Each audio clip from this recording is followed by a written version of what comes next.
Okay, let's go. Number 1. The cenote beneath El Castillo, Chichen Itza, Mexico.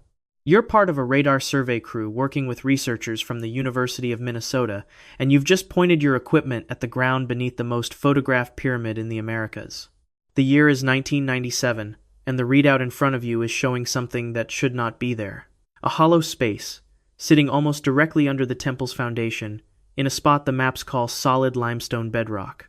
Then, in 2015, a joint study by Mexico's National Institute of Anthropology and History and the Geophysics Institute at UNAM went back with better tools.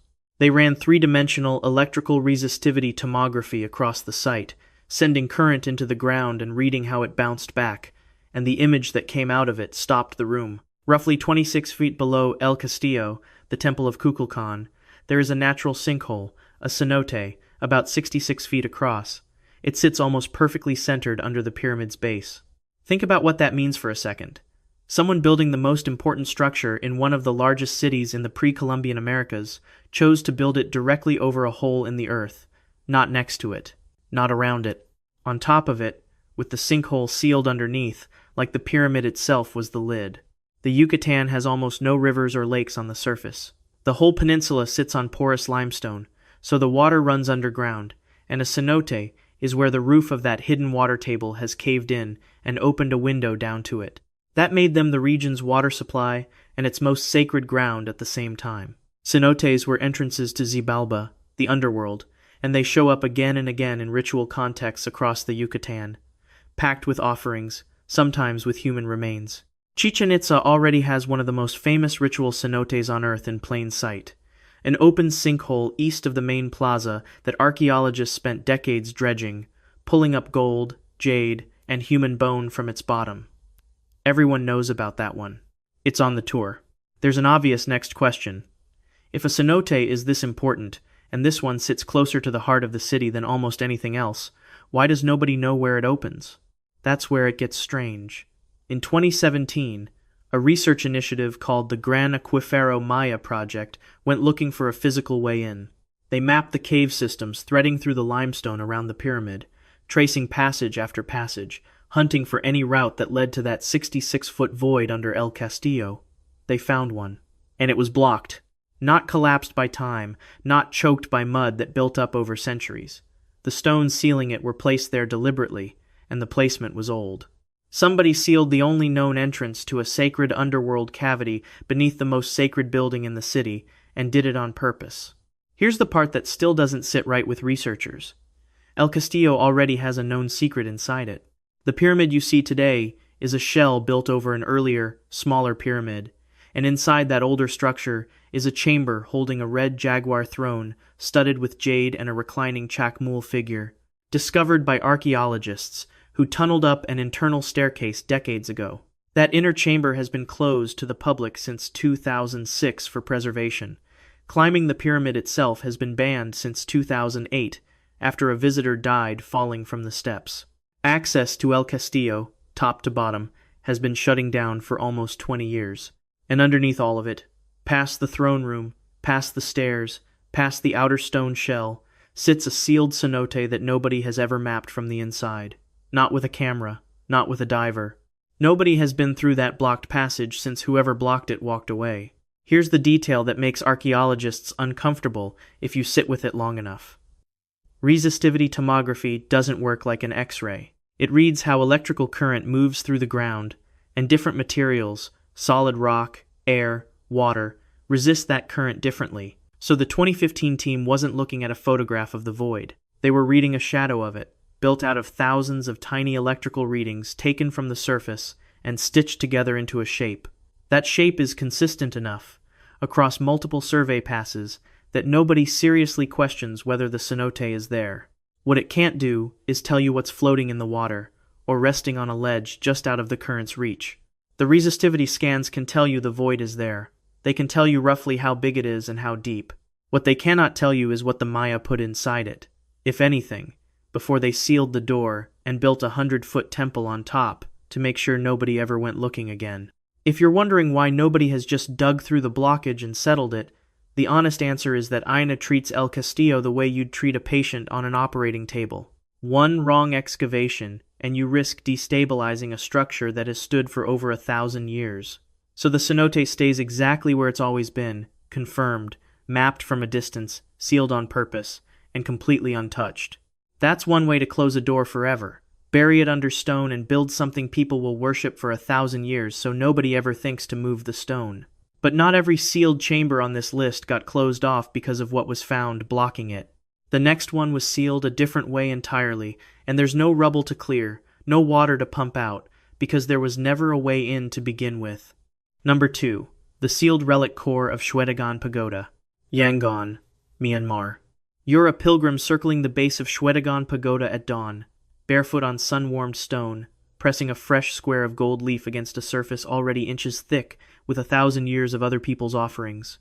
Above you, the tallest, most gilded structure in the city rises to a spire crowned with diamonds and other gemstones. You have no idea you're standing beside the one part of this entire complex that has never once been searched, because there's nothing to search. Nobody has ever been inside it, because there's nothing inside it to get into. The Chichen Itza cenote was sealed by someone who blocked a passage on purpose. Shwedagon is different. Architecturally, the entire central stupa is solid. Brick, stone, and packed fill, stacked and shaped into that towering gold bell shape, with no corridor, no stairway, no hollow chamber built anywhere into its core. You cannot find a door, because there was never a door to find. And yet the temple's own chronicles insist something is in there. Tradition describes a relic chamber deep inside the stupa, roughly 44 cubits square and 44 cubits deep by the old measurements, filled with jewels donated by devotees over generations, and sealed under a massive stone slab. If that chamber is real, it would be one of the richest single deposits of sacred wealth anywhere on Earth, buried inside a mountain of gold-covered brick that nobody has ever cut into. But look at what actually gets verified when historians and archaeologists study the site honestly. The legendary founding story places Shwedagon at nearly 2,600 years old, built to enshrine hair relics of the Buddha himself. The physical structure that survives, and that's been carbon dated and architecturally analyzed, points to something built between the 6th and 10th centuries. Still ancient, still extraordinary, but centuries later than the legend claims. That gap between the story and the stone is exactly the kind of gap where a sealed chamber gets easiest to invent and hardest to disprove. Here's what happened instead of anyone opening it. Across more than 1,000 years, Shwedagon has been rebuilt, heightened, and regilded again and again, especially after the earthquakes that have periodically damaged the region. Every one of those rebuilding campaigns had to work the outside of the structure without ever touching whatever is supposedly locked inside it. Kings and queens funded restorations.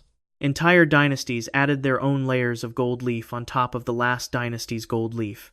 And at no point in any of that recorded history did a single one of those rebuilding projects cut into the central core to check what, if anything, was actually inside. That's not an accident of incuriosity. In Theravada Buddhist tradition, a relic chamber like this isn't a vault waiting to be inventoried. Opening it without the proper ritual authority would be treated as a desecration, not a discovery. So even if a ruler centuries ago had the engineering means to cut into the stupa and settle the question once and for all, doing it would have cost him more legitimacy than the answer was worth. The chamber, real or not, was protected by belief long before it needed to be protected by brick. Think about that for a second. You have a structure that has been physically modified, repaired, and expanded dozens of times across more than a millennium by people with every resource and every reason to know what they were protecting. And every single time, they built around the sealed heart of the thing instead of opening it. Compare that to a place like Chichen Itza, where the obstacle is physical. Clear the stone, pump the water, and eventually a diver or a drone gets through. Shwedagon doesn't have that kind of obstacle, and that's exactly what makes it harder to solve, not easier. There's no rubble pile to remove, no flooded passage to drain, because ground-penetrating radar and every structural survey ever run on the stupa comes back the same way. Solid mass, all the way through, no cavity signature anywhere near where the legendary chamber is supposed to sit.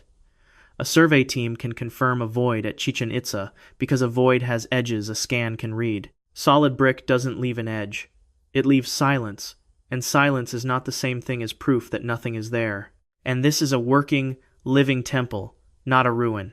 Millions of pilgrims circle the stupa every year, barefoot, laying flowers and gold leaf against its base, treating the possibility of a hidden relic chamber the same way they'd treat any other article of faith.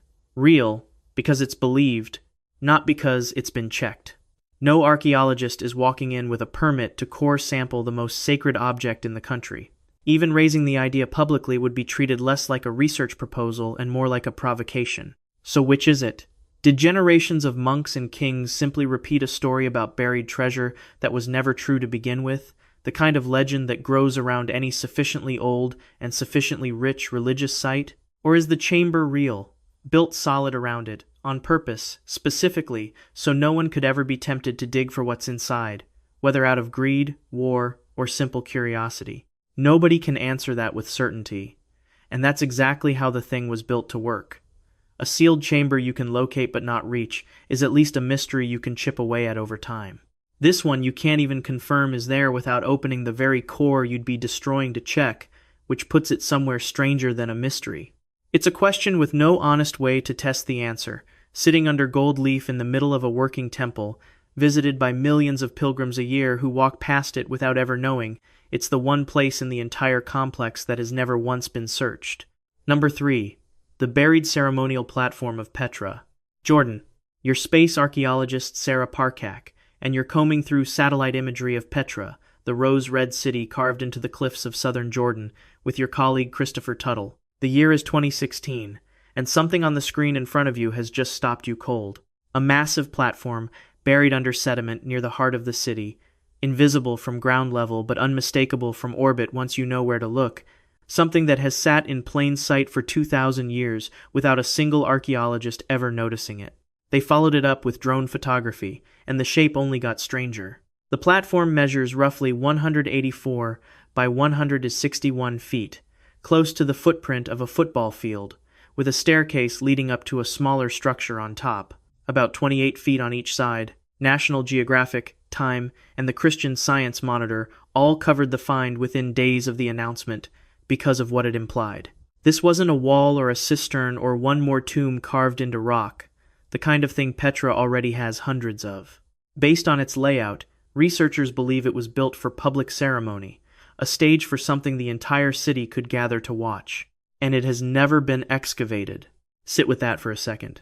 Petra is one of the most famous archaeological sites on the planet. It's a UNESCO World Heritage Site, one of the new 7 wonders of the world, visited by close to 1 million tourists a year who walk past the treasury facade and assume they're looking at the whole story. And in 2016, using nothing but a satellite in orbit, researchers found a structure the size of a city block that nobody had ever dug into, sitting a short walk from monuments that get photographed by every visitor who comes through the SIC. If you're enjoying this, go ahead and subscribe, because this pattern of buried scale keeps getting bigger the deeper we go. Here's what makes Petra different from almost everywhere else on this list.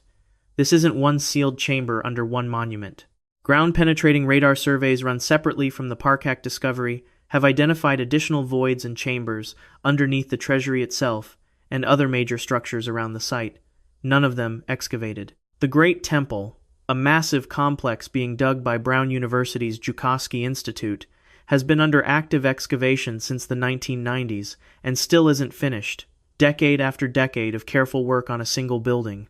Petra was carved and built by the Nabateans, a trading civilization that controlled the routes moving frankincense, myrrh, and spices between Arabia and the Mediterranean, and they used that wealth to cut an entire city into sandstone cliffs.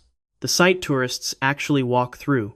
The treasury, the monastery, the Roman-style theater carved directly into rock, is a fraction of what's actually there.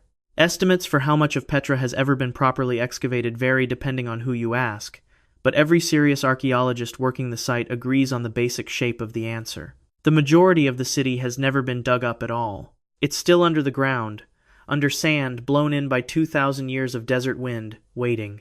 That changes how you should picture Petra. Forget a finished monument with a gift shop attached. This is an iceberg, and the postcard version is the part sticking up above the surface. And the treasury itself, the single most photographed building in Jordan, the one that shows up in every travel brochure and closed out an Indiana Jones movie, is not fully understood even at ground level. Its facade was carved as a tomb, almost certainly for a Nabatean king, and the same radar surveys that found voids beneath other monuments have picked up chambers under the treasury too, chambers that have never been excavated. If a building this famous, this examined, this walked past by 1 million cameras a year, can still be sitting on top of space nobody has ever opened, the idea that an entire buried platform the size of a football field is waiting untouched nearby stops sounding unusual. It starts sounding like how Petra works. So why hasn't more of it been dug up, if we already know roughly where to look? Part of the answer is money and time. Careful excavation of a UNESCO site takes years per structure, not months, and Jordan doesn't have unlimited archaeological funding to throw at every radar hit. But part of the answer is also caution. Every time researchers pull back the sand on a new section of Petra, they're not just uncovering stone. They're uncovering material that has sat protected and stable for 2,000 years, and the moment it's exposed to open air, sunlight, and foot traffic, the clock on its preservation starts running in a way it never did underground. Dig too fast, and you can destroy in a decade what took 2 millennia to survive. That's the tension sitting under this entire site. A civilization that had the wealth to carve an entire city out of a mountain, and a modern research effort that keeps finding more of it every time it looks up from orbit instead of digging down. Nobody knows what's actually inside that 184 by 161-foot platform or what's sitting in the radar voids beneath the treasury, because pulling back the sand to check is its own kind of risk. But burying something under sand and forgetting about it is one thing. The next temple on this list didn't lose its secret to 2,000 years of wind. The people who built it uncovered their own hidden art, photographed it, and then deliberately buried it again. Number 4. The resealed hidden foot of Borobudur, Central Java, Indonesia. Your Dutch engineer Yzerman, surveying the base of Borobudur, the largest Buddhist monument on earth. The year is 1885, and something about the foundation in front of you is wrong. Underneath the visible outer wall, hidden below the level tourists walk on, there's another band of stone entirely, and it's covered in carvings.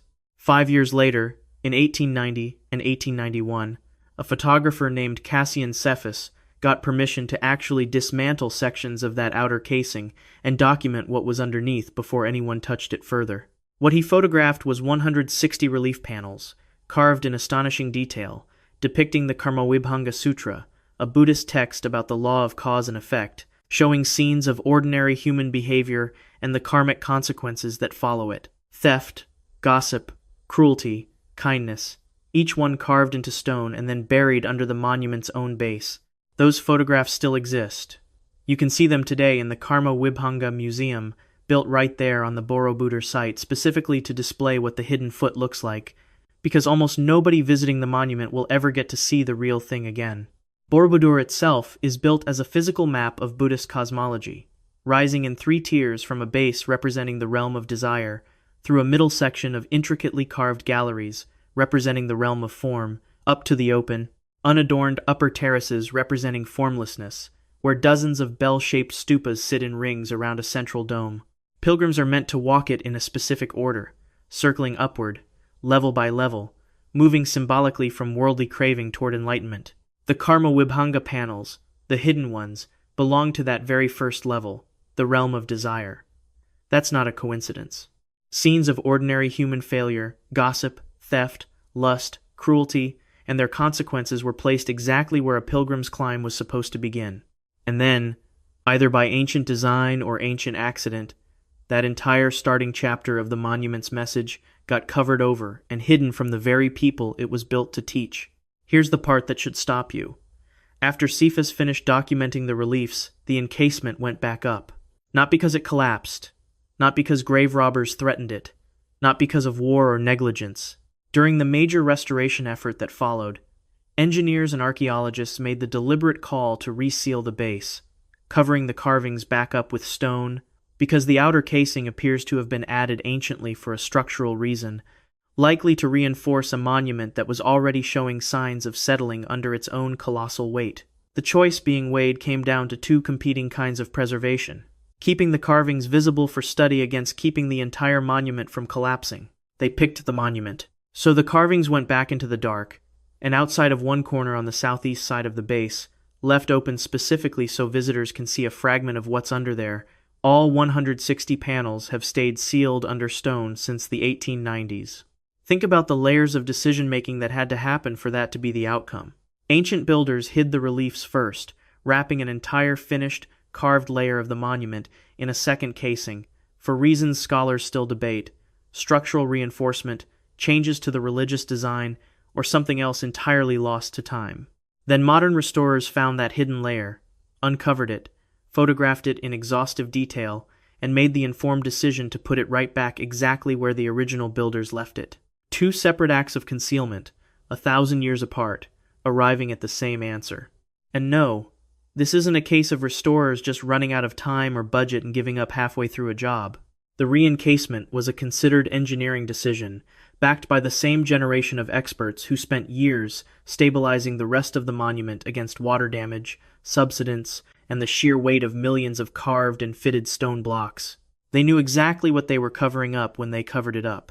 This is different from every site so far on this list.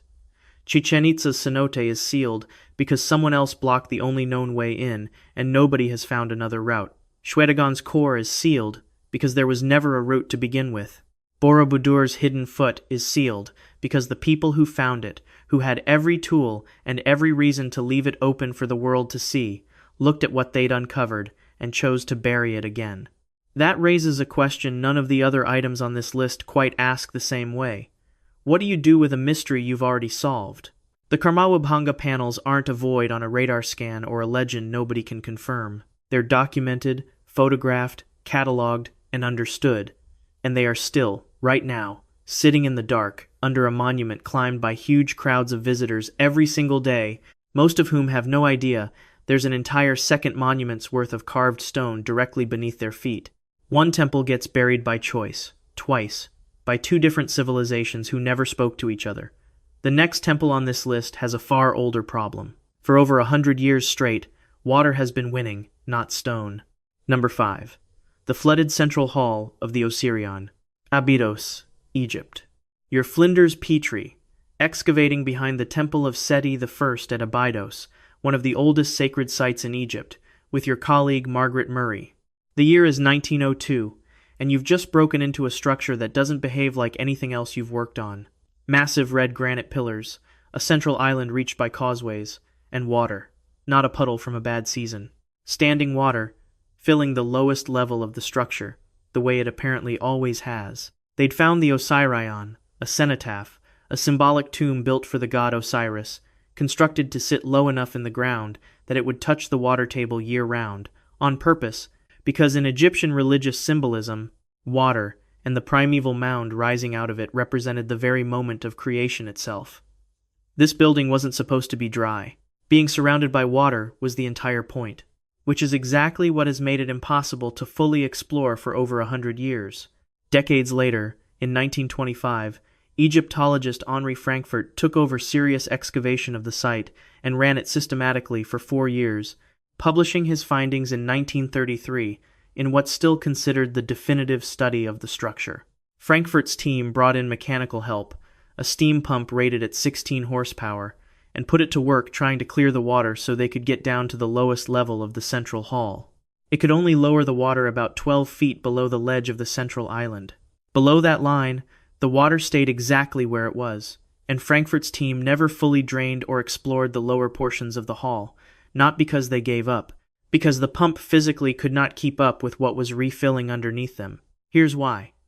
The Osirian sits directly on top of what's known as the Kina Sand Aquifer, a body of groundwater running beneath this stretch of the Nile Valley.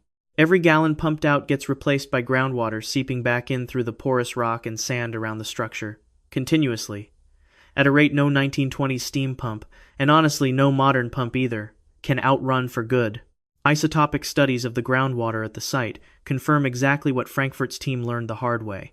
The site sits on a permanent water table, always there, always rising back to the same level no matter how much you remove. Think about the engineering knowledge required to build something like that on purpose, 3,000 years before anyone had a word for a water table. The builders of the Osirian picked this exact location at this exact depth because they wanted the structure permanently touching groundwater as a piece of religious symbolism. They succeeded so completely that they built something modern engineering, with all its pumps and drainage systems, still cannot fully dry out. The central chamber remains flooded year-round today. Tourists who visit Abydos can look down into the Osirion from walkways above and see the granite pillars rising out of standing water exactly the way Frankfurt's team saw it a century ago, exactly the way it's probably looked for most of the last 3,000 years. Egyptian authorities also restrict broader access to the site, which limits how much new research can even be attempted, on top of the physical problem of the water itself. So what's actually down there, in the parts of the hall that have never been drained? Nobody knows, and that's a literal, documented gap in the archaeological record, not dramatic exaggeration. Whatever sits below the 12-foot line Frankfurt's pump could reach in the 1920s has never been seen by a single archaeologist, ever, in the 100-plus years since the site was rediscovered. It's worth saying plainly what this section is not claiming, because the Osirion has become a magnet for wild theories online, stories about impossible ancient technology and machinery nobody can explain. None of that is what the actual excavation record shows. What the record shows is simpler and, honestly, stranger for being so mundane. A structure built with enormous skill, placed with total precision relative to the water table, using engineering the ancient builders clearly understood well enough to exploit on purpose.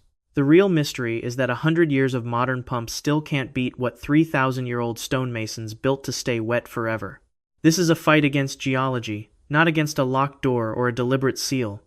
Nobody blocked this chamber on purpose. The site itself is winning, using nothing but water that has refused to go away for a century straight, and every generation of researchers who has tried to beat it has walked away having lowered the water a little, and drained absolutely nothing close to the bottom.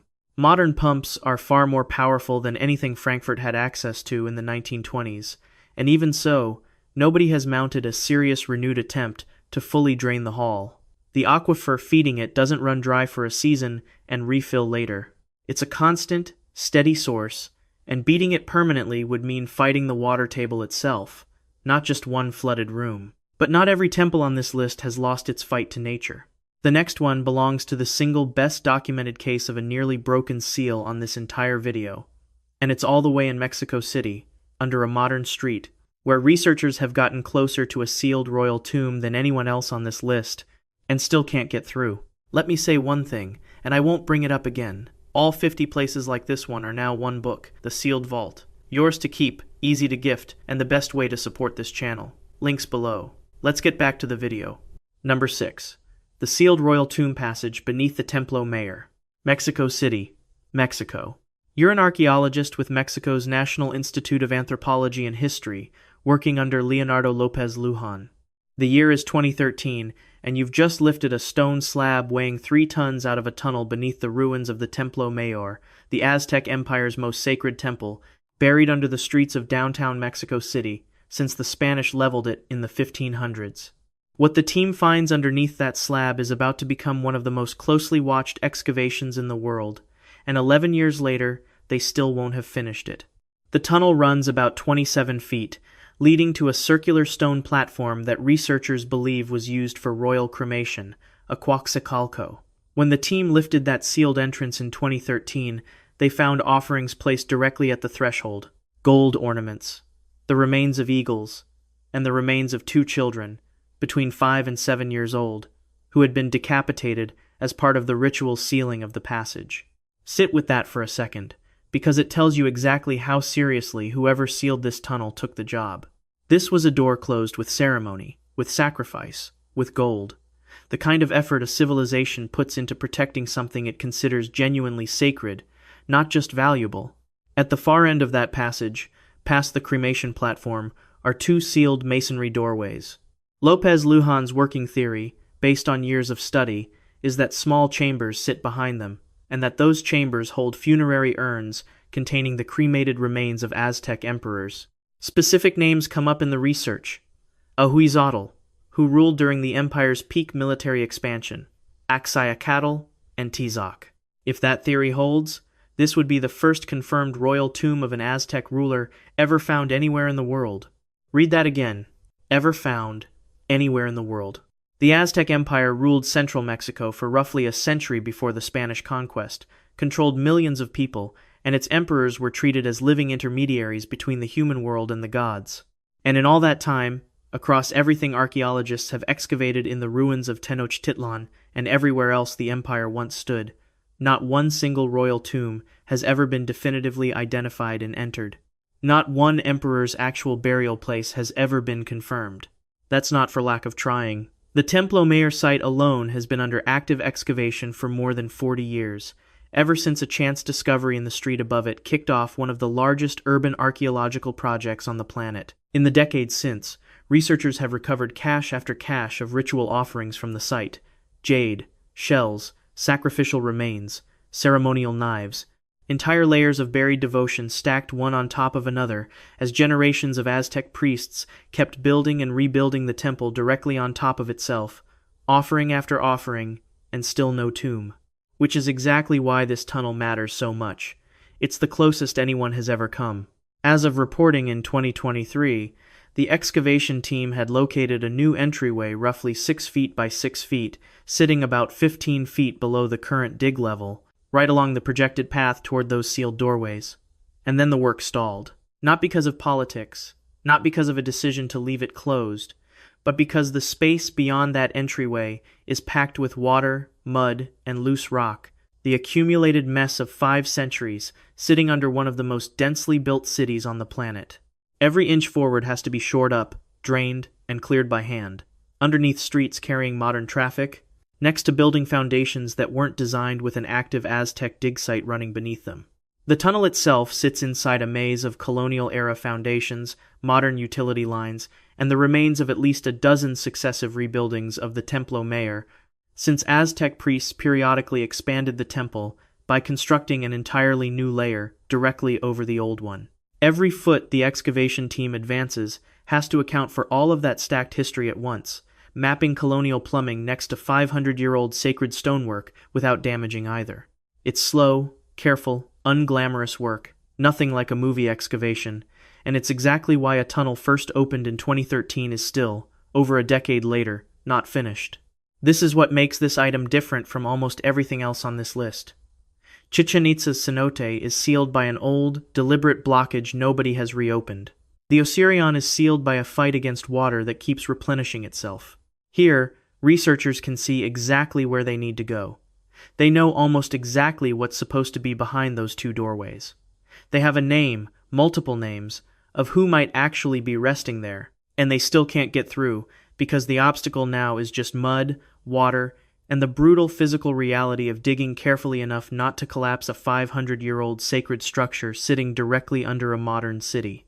If the team ever does break through those final doorways, it will rewrite what's known about Aztec royal burial practices from the ground up, using physical remains instead of the fragmentary written accounts historians have had to rely on for 500 years. Every serious Mesoamerican archaeologist alive is watching this specific tunnel, and as of right now, in the exact same way it's been true since 2013, the doors are still closed. The most documented, most closely watched dig on this entire list still hasn't broken through. But the next site did the opposite. It didn't take a decade of careful tunneling to find something new. All it took was a tiny robot, a narrow duct, and one afternoon in 2019. Number 7. The Underground Galleries of Chavin de Huantar, Peru. You're a member of Stanford archaeologist John Rick's research team, and you've just noticed something easy to miss. A small duct, barely wider than a fist, cut into the wall of a section of the site known as Building D. The year is 2019, and instead of walking past it, you feed a small robotic camera down the opening. What comes back on the monitor is a gallery nobody has ever recorded, sitting inside a temple complex that has already been studied for roughly 20 years straight. Chavin de Huantar is a UNESCO World Heritage Site high in the Peruvian Andes, built by a civilization that predates the Inca by well over 1,000 years, and it is not a simple temple with a few hidden rooms. Researchers estimate the ceremonial complex sits on top of something closer to 1.25 miles of interlocking stone galleries, an entire underground labyrinth built directly beneath and inside the visible structure. Rick's team has spent 2 decades mapping what they can reach, and even after all that time, entirely new sections keep turning up. The gallery they found through that duct in 2019 wasn't empty. Inside it, researchers found 2 carved stone bowls, ceremonial pieces, one of them showing a condor carved into the surface, the same Andean bird that shows up constantly in Chavan iconography as a symbol tied to the upper world and spiritual flight. Since that discovery, using more robotic cameras threaded through more narrow openings, the team has mapped roughly 35 separate interconnecting tunnels across the site. And they'll tell you themselves that sections of the network are still unmapped, still unexplored, because not every gallery has a duct wide enough for a camera to fit through, and not every gallery has been found yet at all. Here's what makes Chavan genuinely different from a tomb or a treasure vault.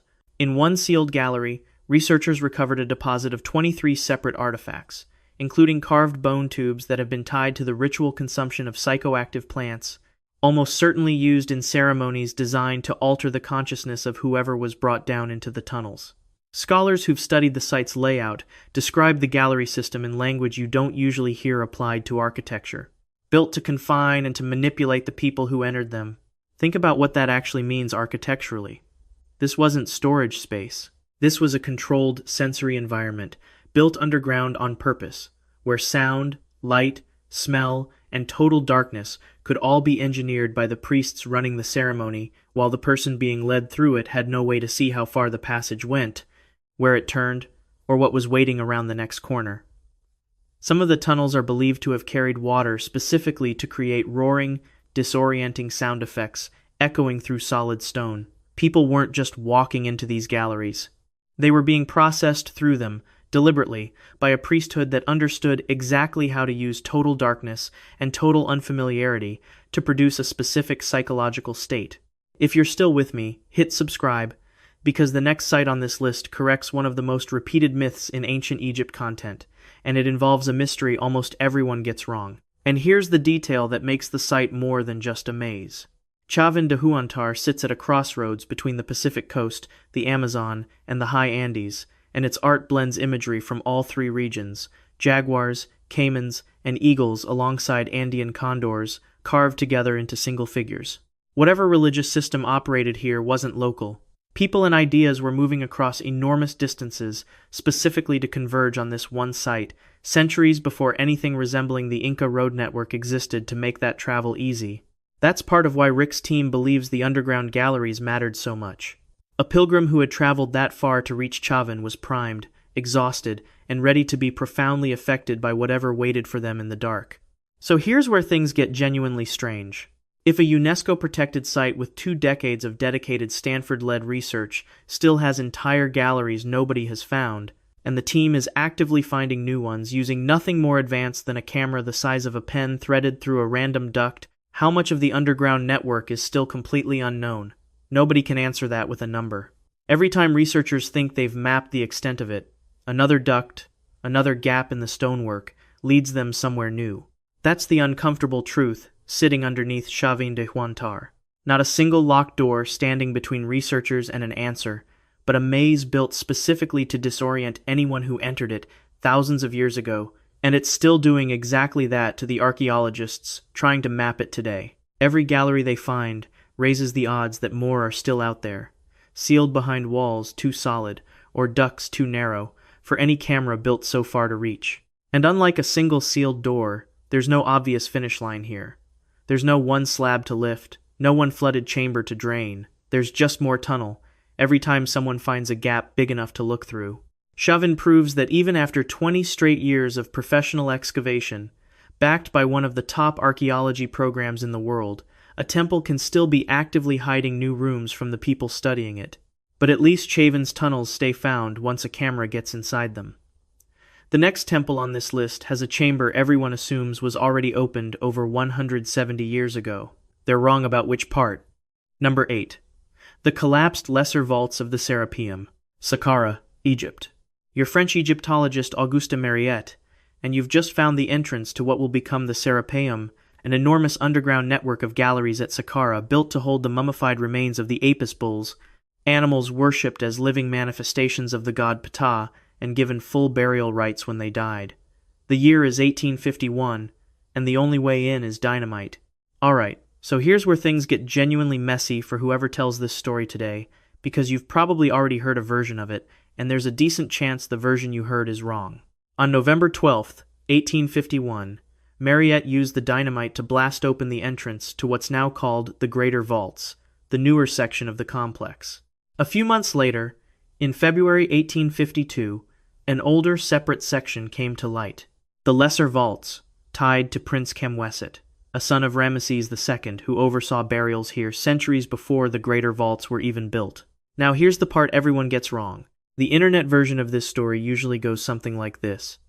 Archaeologists found a single sealed sarcophagus at the Serapeum, one that had somehow survived robbers and time completely untouched, and it's still sealed today, waiting to be opened. That story gets repeated constantly, in comment sections, and low-effort mystery videos everywhere. It's not true. Of the 24 known Apis bull sarcophagi at the site, only one was ever actually found still sealed, and Mariette's own team dynamited it open in 1852. When they got inside, it was empty. That sarcophagus was opened, examined, and closed out as a mystery more than 170 years ago. If a video tells you there's a still sealed Serapeum sarcophagus waiting for someone brave enough to open it, that video is repeating a myth Mariette's own field notes contradict. So what's the actual, currently unsolved mystery here? Not the sarcophagus, the Lesser Vaults themselves. By Mariette's own account, a ceiling collapse in the Lesser Vaults section left several dozen yards of the older galleries unexplored. Not sealed by ancient design, not blocked deliberately, just buried under fallen rock from a collapse that happened at some point before or during his excavation. He documented it, noted how far the passable sections extended, and moved on, because 1850s excavation technology gave him no safe way to clear that much collapsed stone from a fragile underground gallery without risking further cave-ins. More than a century later, in the mid-1980s, Egyptologist Mohammed Ibrahim Ali attempted to pick up where Mariette left off and push into that collapsed section of the Lesser Vaults. He abandoned the attempt. The collapse risk was judged too high, the same problem Mariette had run into more than 130 years earlier, still unsolved by modern equipment and modern safety standards. Those sections of the Lesser Vaults remain unentered to this day. Think about what that gap in the record actually represents. Kemweset is sometimes called history's first archaeologist, a prince who was famous even in his own time for restoring and documenting monuments that were already ancient by the standards of his own era, more than 3,000 years ago. He personally organized burials in the older sections of this very complex. Whatever remains sealed behind that collapsed ceiling is connected to a historical figure whose own careful, documented approach to the past is part of the reason Egyptologists take his work so seriously today. Not some anonymous storage room. And the one part of his own legacy that's never been reached is the one buried under rock that refuses to stay cleared. On top of that, the entire Serapeum was closed to the public from 1986 through 2012, after earthquake damage in 1992 left the structure too unstable for regular visitor access. That's more than 2 decades, where even the parts of the site that were already excavated sat mostly off-limits, let alone the collapsed sections nobody had ever finished exploring in the first place. The site reopened in September 2012 after stabilization work, but the collapsed Lesser Vaults sections were never part of that reopening. They were never fixed. They were just left the way Mariette left them. And no, this isn't a case where modern Egypt simply lacks the resources to finish the job. Egyptian and international teams excavate far more delicate and far more dangerous sites than this one every single year. The specific problem at the Lesser Vaults is that the collapse sits inside a network of narrow, low-ceilinged galleries carved directly into bedrock, where clearing debris risks bringing down more of the ceiling on top of whoever is doing the clearing. It is a genuinely hard engineering problem, not a case of nobody bothering to look. Here's what makes this genuinely different from a manufactured internet mystery. This isn't a sealed door nobody has tried to open. It's a collapse nobody has ever been able to safely clear, documented by the same man who discovered the site, confirmed unsolvable again by a specialist more than a century later, sitting inside a complex that spent over 20 years completely closed to the public on top of that. The real Serapeum mystery is dozens of yards of the oldest section of the entire complex. The section connected to a son of Ramesses II himself, buried under its own collapsed ceiling, untouched since before photography existed to document what might be under there, not a legend about a sealed sarcophagus that was, in fact, opened in 1852.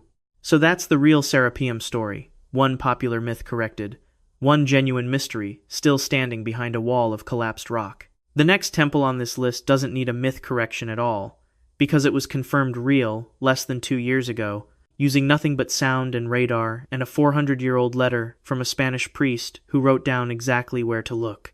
Number 9. The Chincana tunnels beneath Coricancha, Cusco, Peru. Your Peruvian archaeologist Dr. Jorge Calero Flores, working alongside Dr.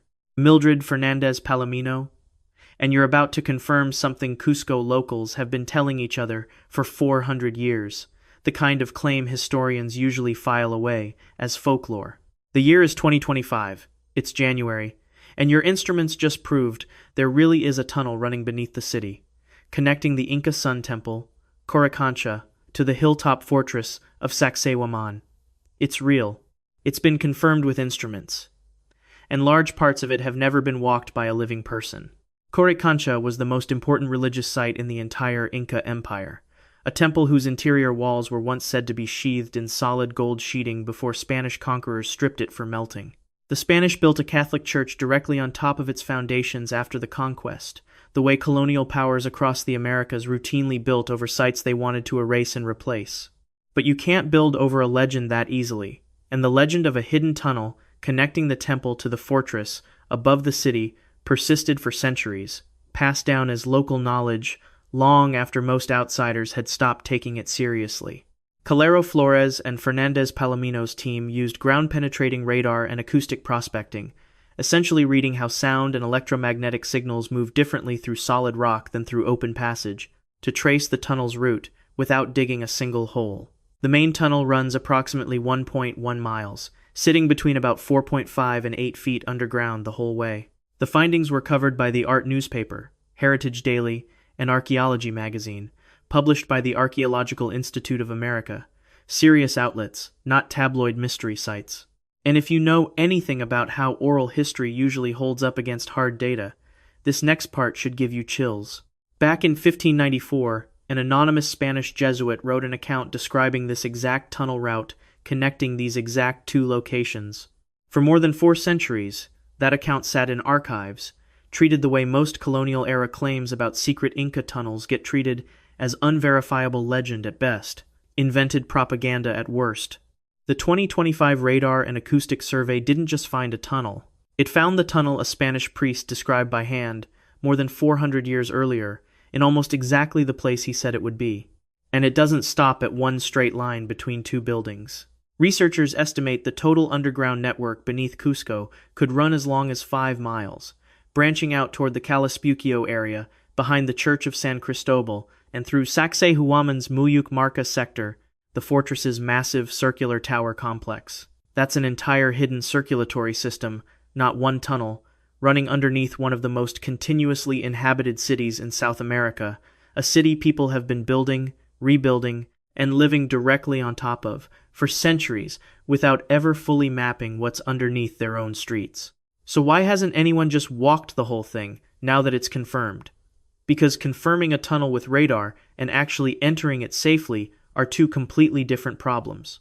Deep access into the main route, known locally as the Chincana Grande, is officially prohibited by Peruvian authorities, and that prohibition exists for a very practical reason. These are centuries-old, unsupported stone passages running directly beneath a modern city, its foundations, its plumbing, its traffic. A single uncontrolled cave-in wouldn't just be a research setback.